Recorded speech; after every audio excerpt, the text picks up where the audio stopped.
If you have a Bible, take it out. Over the next 3 months, you have my permission and my blessing to use the table of contents if you need to use that. We're going to be talking about the minor prophets, and we're just going to go in the biblical order. So this morning you need to find the book of Hosea. Again, this will be a judgment-free zone. If you need to use the table of contents, feel free to do that. There are some notes in the bulletin. You'll have an idea, a roadmap of what we're talking about and what we're going to discuss. We're going to spend 3 months looking at the minor prophets. It's an unfortunate thing that they have been labeled minor. When I think minor prophets, my mind goes to minor league baseball, and I think, well, it's almost real baseball, but it's not really real baseball. And you may be tempted to think the same thing when you think about the minor prophets. You may be tempted to think, oh, not quite as important. They weren't quite up to the big leagues. They were just the guys trying to work their way up. The name minor prophets simply comes from the fact that the books that they wrote were short. They weren't as long as Isaiah or Jeremiah and Ezekiel. And I'll just tell you, I'm in my personal Bible reading through the Scriptures. I'm in the major prophets right now, and they are majorly long. It takes a long time to get through Isaiah, and then you think, I'm never going to get through Jeremiah, and then Ezekiel is long too. These guys are a little bit shorter. And you know, sometimes shorter is better, right? You're thinking a short sermon would be great today. That would be so much better. I wasn't thinking about a sermon. I was thinking about political speeches. Think about the political speeches you have heard over the last 10 years or so. Our current president and our last president, I don't talk about politics very much. I'm just going to put my toe in the water here, okay? Current president and last president, very different. Is that fair? Very different. They have at least one thing in common. They both love the sound of their own voice. And both of them can get up and talk and talk and talk and talk and talk. Compare that with good old Abraham Lincoln, the Gettysburg Address of 1863. It was only 272 words. A political speech that began and ended in the span of 2 minutes. I'd vote for somebody that could do that. How about you? 2 minutes, say what you need to say, you got my vote. Now, Lincoln could talk, right? You may go back and you say, yeah, but what about the Lincoln-Douglas debates? They had about 7 of them, and these guys debated, and I think the format of the debate was the first guy would get up and talk for about an hour and a half, and then the next guy would get up, and he'd talk for about an hour and a half, and then the other guy would get about a 30-minute rebuttal, and back and forth. So those guys could talk. They could be long-winded when they needed to be, but they also understood sometimes you just need to say what you have to say and then be quiet. And that's sort of what the minor prophets do. They pack a big, big punch, right? The message that they proclaimed and the message that is still valid for our lives is not minor in significance. It's just a little bit more compact, and it's a little more direct and a little bit more to the punch. In Jewish tradition, they took all 12 of the minor prophets and they lumped them together in one book. They referred to that book as a number of different things, but sometimes they called it the Book of the 12. And they combined these 12 smaller, shorter prophets together because they didn't want any of them to get lost. Isaiah was so big, you weren't going to lose the Isaiah scroll. You weren't going to lose the Jeremiah scroll, but you might lose the Nahum scroll.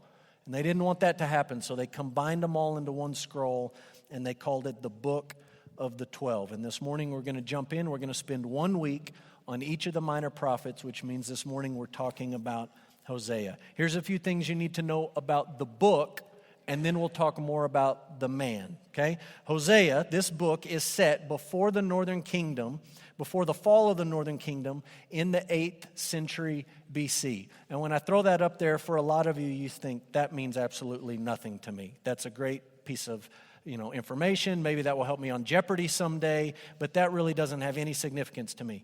It doesn't to me unless I can see it visually. So let me just show you a visual timeline. This timeline would be the history of ancient Israel, the nation. Okay? So the beginning of this timeline, they've come out of Egypt. Moses has led them out. They've wandered in the wilderness. Moses died. Joshua led them into the promised land. They fought for the promised land. They went all the way through the period of Judges, and we come all the way up to what Bible scholars call the unified kingdom.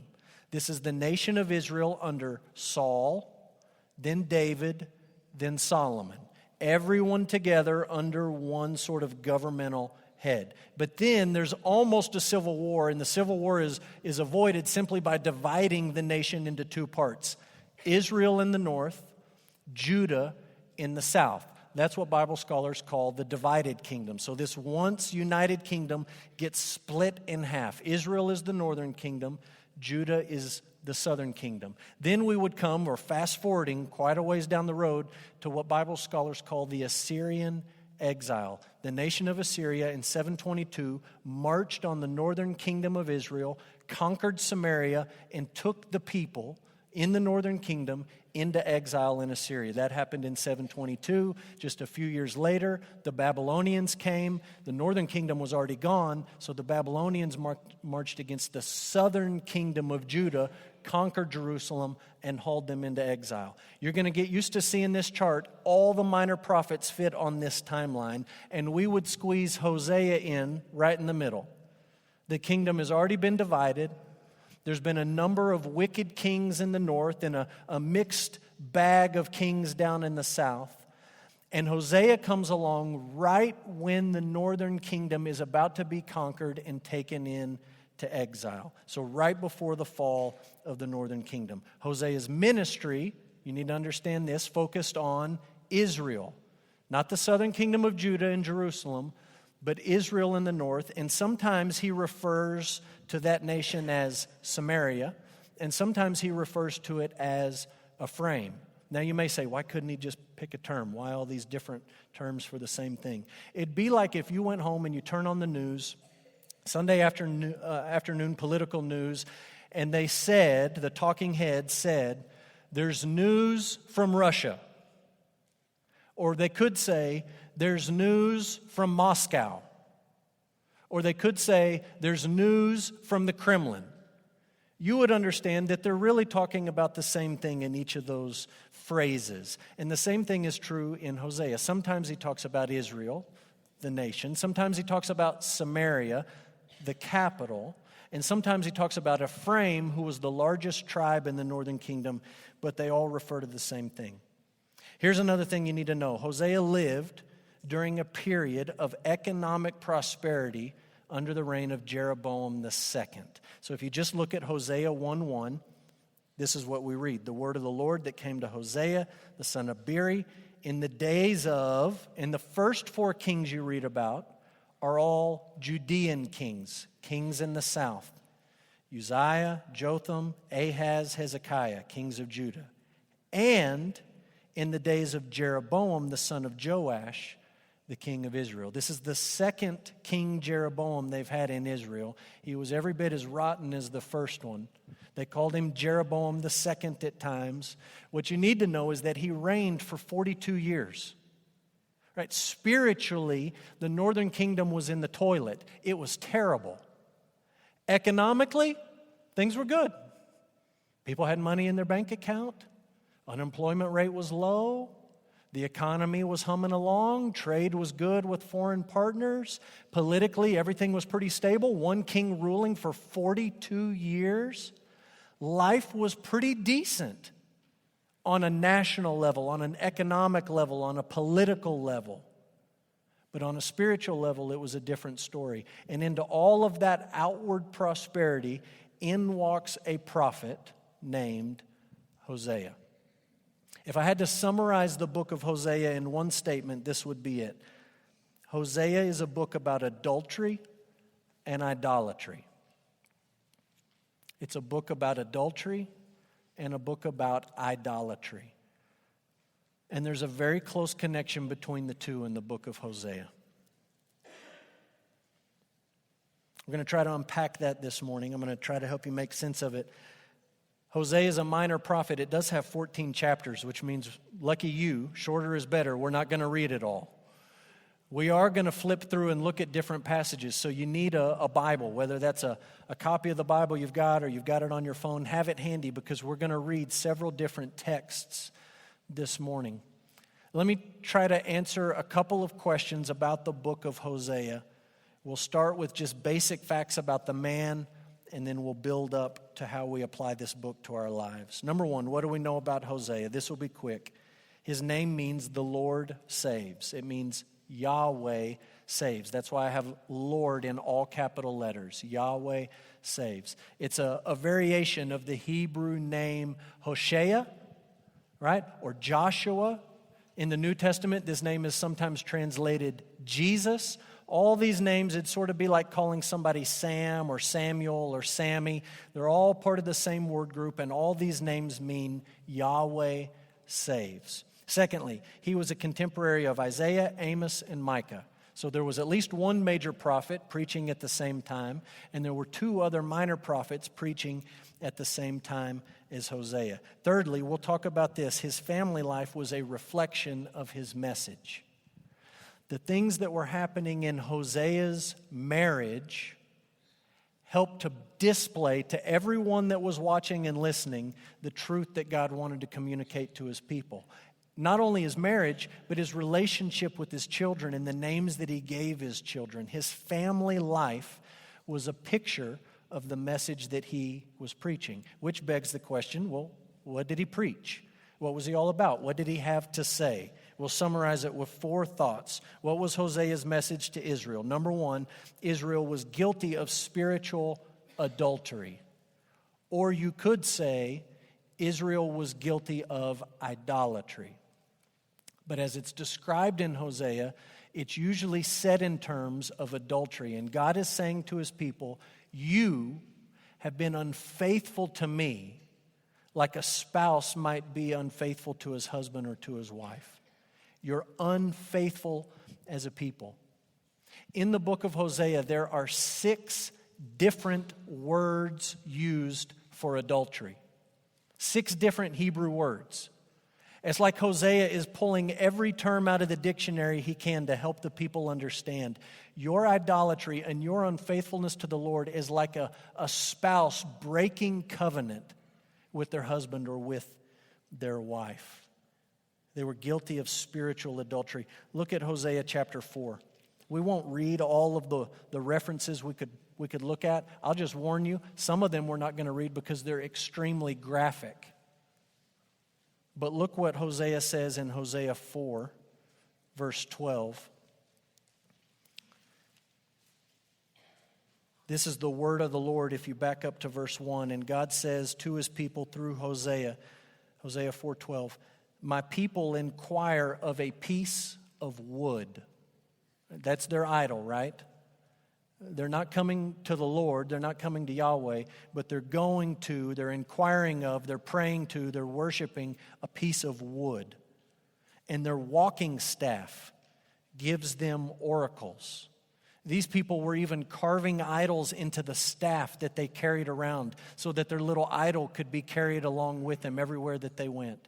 They're inquiring of pieces of wood. Their walking staff is giving them oracles. For a spirit of whoredom has led them astray, and they have left their God to play the whore. You say, that's strong language. That's the kind of thing that we don't hear a lot today. I got news for you. They didn't hear it a lot in Hosea's day either. There weren't many prophets standing up talking like this. It wasn't popular. It wasn't a way to draw a crowd. It wasn't culturally relevant or whatever you want to say. It wasn't a message that tickled people's ears. But Hosea stood before the people and he said to them over and over and over again throughout the book, you are guilty. In turning to these idols, you are guilty of spiritual adultery. Secondly, Hosea told the people that their idolatry had resulted in many other sins. Right?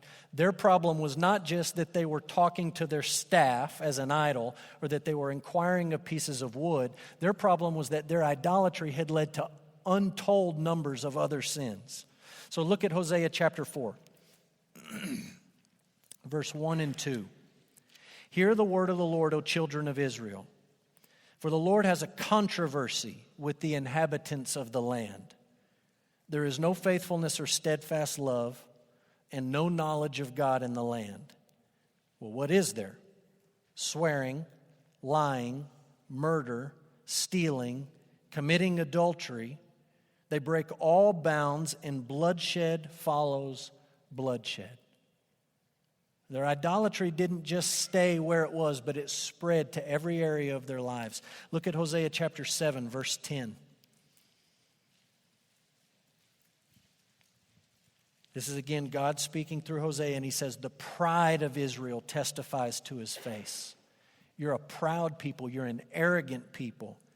They do not return to the Lord their God nor seek him for all of this. Why? Because they're proud.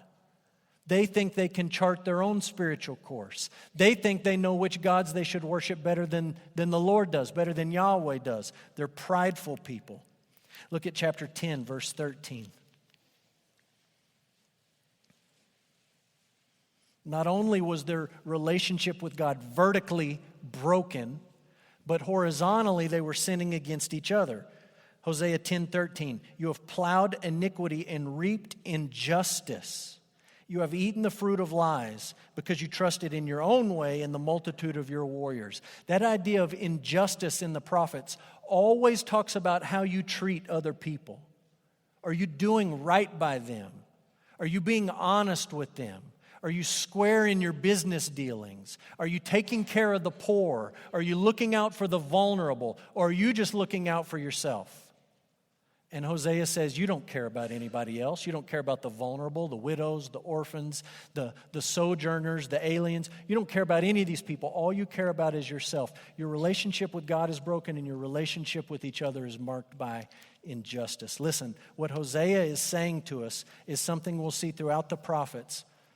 When you go wrong on the first two commands, to only worship God and to not have any idols, when you go wrong on those two, everything else goes haywire. And you may think, no. I'm going to be a good person. I'm just going to do what I want when it comes to worship. And the Bible says that's just not the way it works.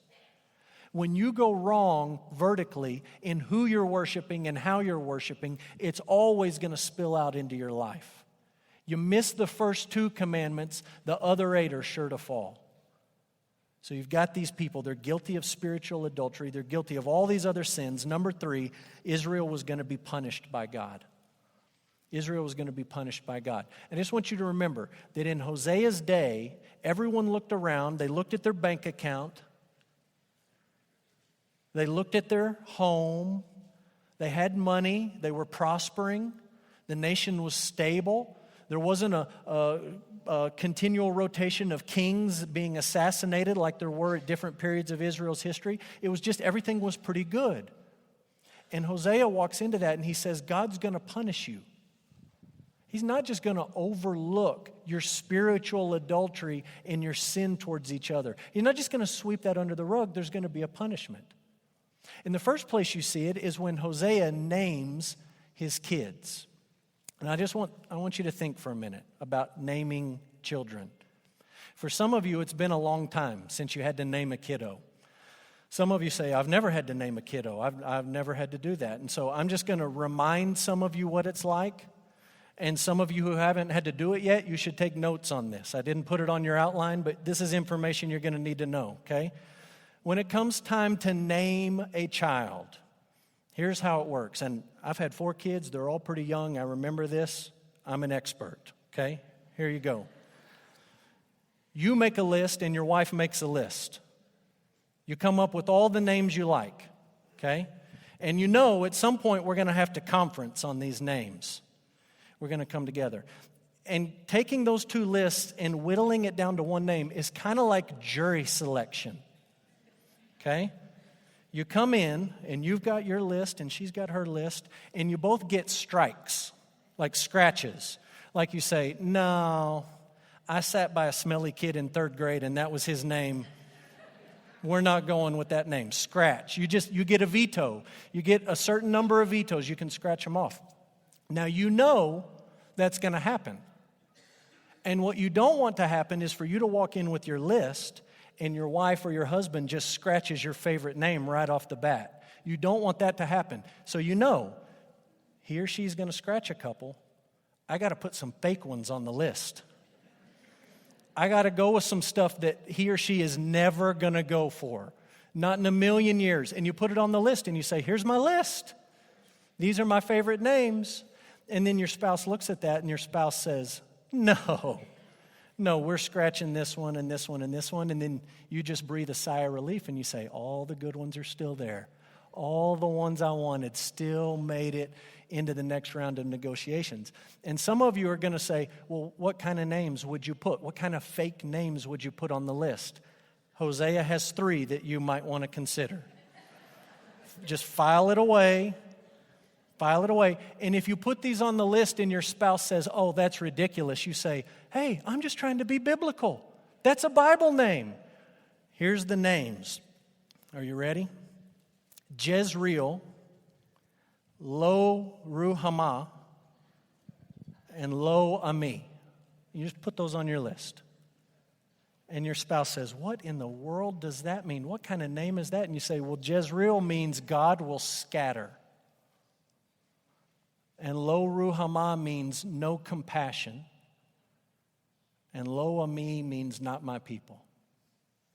And your spouse says, those are my 3 scratches right there. I'm not going with any of those.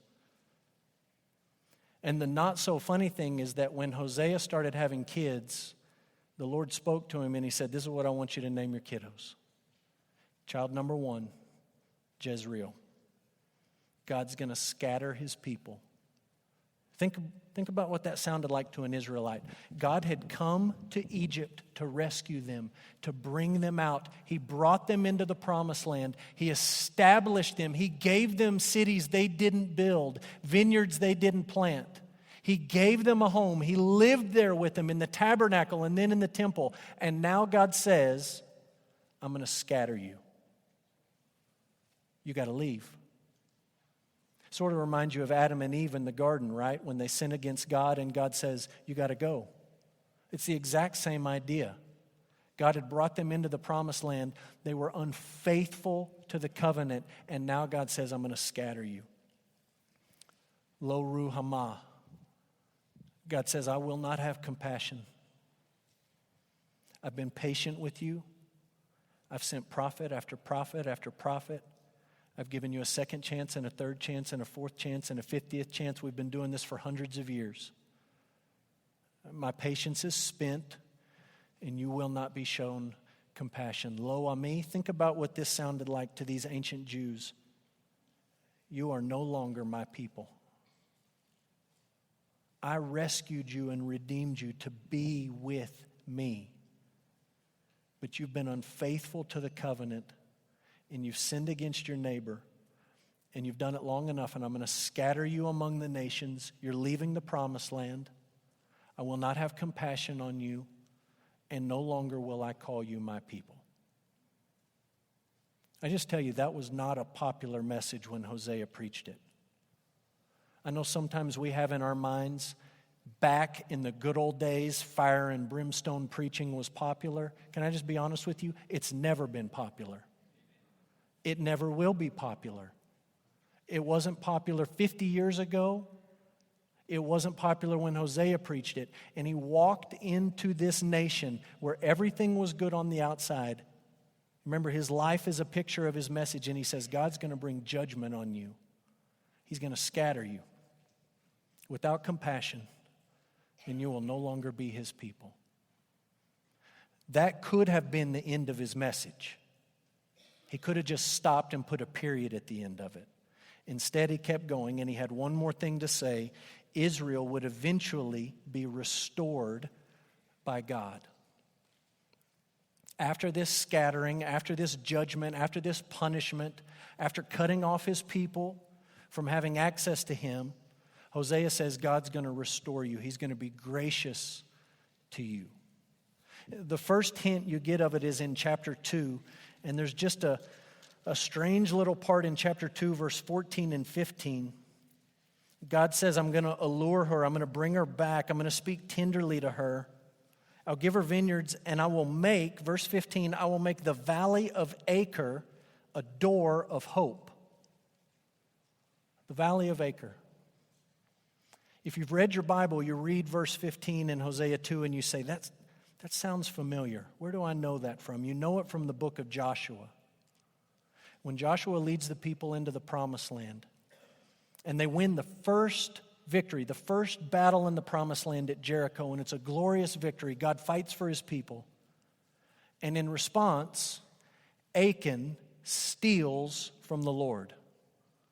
And judgment comes on the nation. They lose the very next battle that they should have easily won.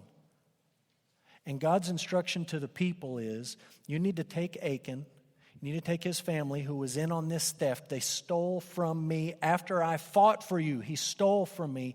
You take him to the valley of Acre and you stone him. That's where you've heard of the valley of Acre. It's where they killed Achan for stealing against the Lord.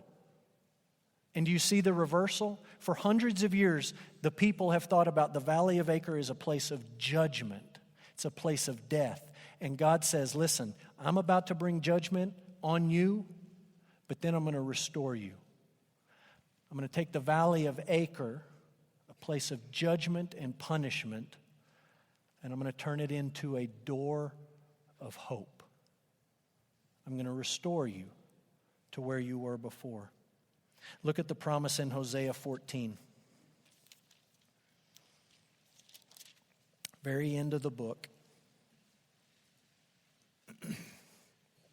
Hosea 14 verse 4 says this, I will heal their apostasy. I will love them freely, for my anger has turned from them. I will be like the dew to Israel. He shall blossom like the lily. He shall take root like the trees of Lebanon. His shoots shall spread out. His beauty shall be like the olive, his fragrance like Lebanon. They shall return and dwell beneath my shadow. They shall flourish like the grain. They will blossom like the vine. Their fame shall be like the wine of Lebanon. God says, I'm going to restore you. And it happened. The Assyrians came and they took these people as a measure of God's judgment and punishment, took them into exile. They were scattered, and it was horrific. And when the time was right, God brought them back, and he reestablished them in the land. There was just one problem. When he brought them back, the same thing started happening all over again. It was the same song, different verse. God's people chasing after other gods, God's people practicing injustice towards their neighbor, and in the end, nothing really changed. Which leads us to the question, what do we do with this? This ancient man, Hosea, preached this ancient message of judgment and eventual restoration for their sin and adultery and idolatry. What in the world do we do with this book? And I want to give you two suggestions as we end. First suggestion is this. Sometimes God uses the circumstances of your life to amplify the message that you preach. That's the point of Hosea 1, 2, and 3. Sometimes God uses the circumstance of your life, the situation that you find yourself in, to amplify what you believe about him and what you want other people to know about him. And that was true for Hosea. Look in your Bible at Hosea chapter 1, verse 2. God told the prophets to do strange things. He told Jeremiah not to get married. He said, Jeremiah, you're going into exile. Don't get married. You must remain a bachelor. And he told Ezekiel, your wife is going to die, and when she dies, I want you to go to the funeral, and I don't want you to cry. And it's going to be a picture of judgment on these people, that you're not grieving for the loss of your wife. And even better, God told the prophet Isaiah, I want you to preach naked for 3 years. And he did it. That would be a sight to see. And God comes to Hosea, and he has something interesting that he wants Hosea to do. Hosea 1:2 says this, when the Lord first spoke through Hosea, the Lord said to Hosea, go take to yourself, a wife of whoredom, and have children of whoredom, for the land commits great whoredom by forsaking the Lord. There's different opinions about this verse, the majority of scholars think that God told him to go marry a prostitute. A minority of scholars says no, he sent him to marry a woman, and he knew in advance that that woman was going to be unfaithful to him, and he had to marry her anyways. You can sort of split the Hebrew grammar either way you want to read it, but this is what God says. I want you to get married, and I want you to know up front it's going to go terribly bad. It's going to be really, really bad.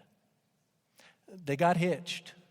He married a woman named Gomer. Verse 3, he went and took Gomer, the daughter of Diblaim, and she conceived and bore him a son. He took her, she conceived, and she bore him a son, and they named this son Jezreel. God is going to scatter. When you keep reading, she gets pregnant 2 more times, and the wording is different on the next 2. And I agree with the scholars who say the wording is different intentionally to suggest that the next 2 kids weren't even Hosea's. The text does not say again that she bore him a next child or a third child. It just says she conceived and she had a child. And Hosea takes care of those kids, even though they're not his own. He's faithful to his wife when she's unfaithful to him.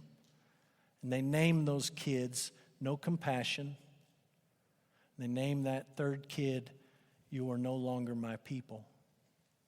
And then what's bad gets worse, and Gomer just leaves. She just takes off. There was an excitement with other men, an excitement with somebody else. Maybe she was tired of being married to a prophet, but she left. And those men, I'm sure, promised her the moon and said, I'll do this. It's going to be great. It's going to be exciting. Come with me. And like it always does, none of it happened. It was a train wreck. And if you keep reading in Hosea 1 and 2 and 3, you realize that Hosea was witness to the whole train wreck. He saw it all happen right in front of his eyes. They didn't run away to some far distant town where they could be unfaithful in secret. They just did it right in front of Hosea, and he saw the whole thing happen. He saw that his wife was not being provided for. The text tells us that Hosea at least once took resources to his wife, giving them to her boyfriend so that he could then take credit for those resources and giving them to Gomer. She didn't even know that her own husband was taking care of her all of this time. She was chasing something else. And what's bad that went to worse then hit rock bottom, and Gomer finds herself in the slave market. You say, well, where was the boyfriend? Where was the second husband? Where were the guys that were going to take care of her? They're long gone. And she finds herself in the slave market being sold. Standing up in public, completely uncovered. Into the market walks Hosea. In front of everyone in the community who knew him, who knew what had happened, who probably snickered about it and laughed about it and cracked jokes about it, they start to auction Gomer off, and Hosea starts bidding. And the text tells us that in the end, he buys his own wife for 15 shekels of silver and about 9 bushels of barley. And in all of that, Hosea is preaching. He's preaching with his mouth. That's a large part of the book.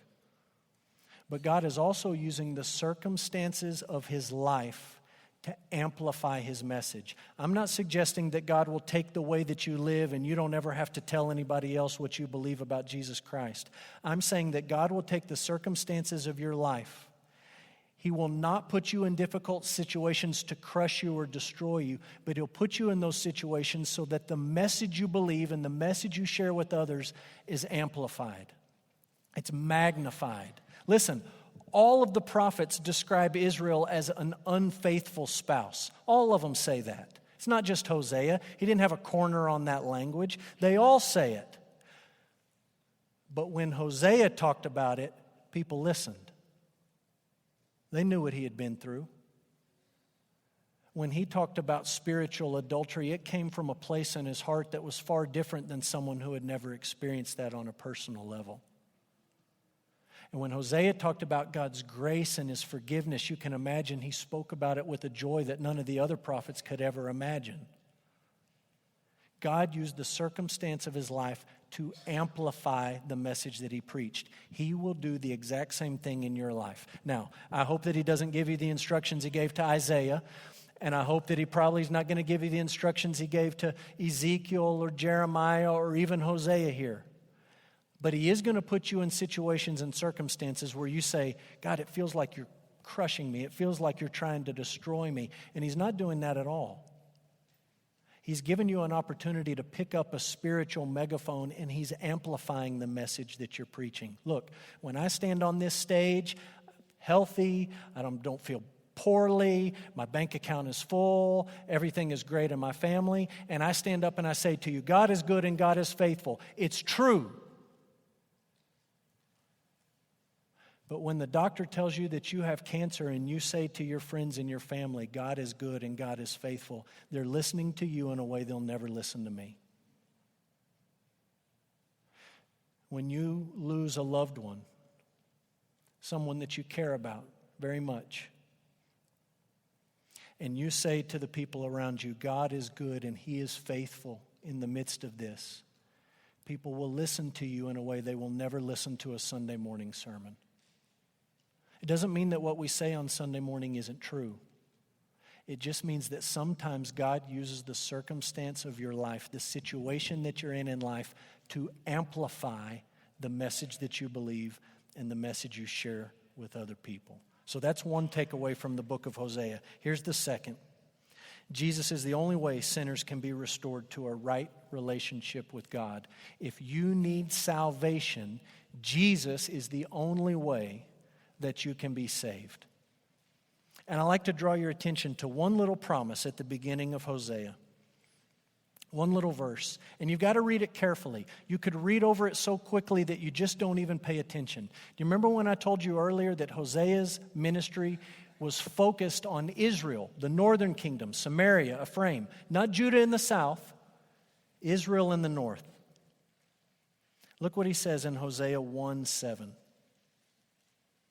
But I will have mercy on the house of Judah, not on Israel. They're going to be judged and they're going to be punished. I'm going to have mercy on Judah, and I will save them. I will save Judah by the Lord their God. I will not save them by bow or by sword or by war or by horses or horsemen. I'm not going to save them by anything that they would be able to take credit for. But I'm going to save them by the Lord their God. You say, what is that promise about? Well, it's about a couple of different things. Here's the first thing it's about. Just a few years after Hosea preached, the armies of Assyria came and they marched against the northern kingdom of Israel. The northern kingdom of Israel folded like a cheap tent. Samaria was conquered and overrun. The people were sent into exile. And the king of Assyria and the general of his army got a really big head. And they said, while we're all the way out here, why don't we just take Judah too? I mean, we already took the northern kingdom. Why don't we just finish them off and take the southern kingdom? So this massive army of Assyrians, the Ninevites, the cruelest people in the ancient world, they march against Judah after they've just conquered Israel. And they are boasting and they're making fun of Yahweh and they're sending letters and proclaiming things outside the gates of Jerusalem, blaspheming the name of the Lord. They are so boastful and so arrogant. And the Bible says that on the night before they fought, the angel of the Lord went out into the camp of the Assyrians and slaughtered 185,000 of them as they slept. No one in Judah raised a bow or a sword or got on their horse. They were saved by the Lord. He did it. And then he said, you go out and see what I've done for you. You didn't do this for yourself. I did it for you. Now, most prophecies in the Bible work like this. When you read them in the Old Testament, they have a fulfillment that's up close, but they also have a fulfillment that's down the road. You think about down the road. God brings these people back. He punishes them. He sends them, scatters them among the nations. He brings them back eventually. He settles them in the land, and their hearts are every bit as wicked as they were before. I mean, they're rotten to the core. Nothing has changed. these people still needed to be saved. They went from being subjected by the Assyrians, then it was the Babylonians, then it was the Persians, then it was the Greeks, then it was the Romans. It was just one nation after another. These people needed to be delivered. They were oppressed. They were in bondage, not just to nations, but to their own sins. What did God send? He didn't send an army. He didn't send a warrior. He didn't send a general. He didn't send somebody riding on a horse to conquer the Romans and free his people. He sent a baby. He sent someone to be the son of a carpenter. He sent somebody who lived on this earth without a penny to his name. Somebody who was executed as a common criminal at the end of his life, and he was so poor they put him in somebody else's tomb. And through Jesus, God saves his people. Not by bow, not by horse, not by sword, not by army, not by fighting, but through dying. You and I don't get to take any credit for it, any more than the Judeans got to take credit for the 185,000 dead Assyrians sitting outside their city in their tents. We take no credit for it. We just stand back and we say, all of my hope is in Jesus. God has done for me what I don't deserve, because I'm every bit as adulterous and idolatrous as the people that Hosea preached to. I deserve to be left to myself in the slave market, given to the highest bidder. But instead, he came and he sent Jesus to purchase me, to buy me. I'm doubly his, just like Gomer was doubly Hosea's. She was his by marriage and by purchase. And the God of the universe says to you, you're doubly mine. I made you and then I bought you. And I'm going to restore you. I'm not going to kick you out of my presence, but I'm going to bring you into my presence. Paul talks about this in 1 Corinthians. You can look it up later on your own. He says, look, this was not what the Jews were expecting. And it was certainly not anything the Gentiles were interested in. I mean, people thought this was silliness, ridiculous, embarrassing even. But to those of us who are being saved, it's the power of God.